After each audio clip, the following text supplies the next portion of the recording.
باید بتونی چیزای کم و متوسط رو قبول نکنی تا بهترین ها به سراغت بیان. آدم ها هم احترامشون دست خودشونه، هم اعتبارشون. بی‌معرفتی آدم ها به هم فرصت تنهایی میده و تنهایی جرأت پرواز.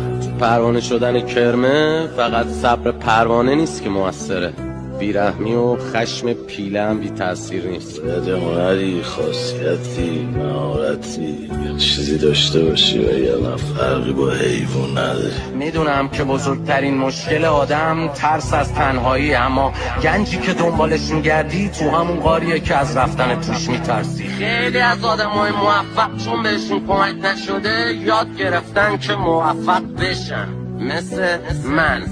چون من هر چند هزار سال یه بار ساخته میشم و تو هر 9 ماه چند تا.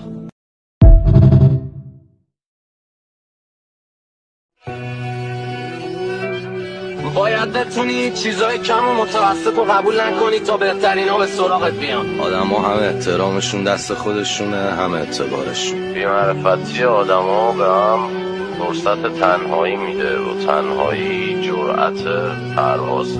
پروانه شدن کرمه فقط صبر پروانه نیست که موثره، بیرحمی و خشم پیله هم بی تأثیر نیست. باید هنری، خاصیتی، مهارتی یا چیزی داشته باشی و یه فرقی با حیوان نداری. میدونم که بزرگترین مشکل آدم ترس از تنهایی، اما گنجی که دنبالش میگردی تو همون غاریه که از رفتن توش میترسی. خیلی از آدمای موفق چون بهشون کمک نشده یاد گرفتن که موفق بشن، مثل من.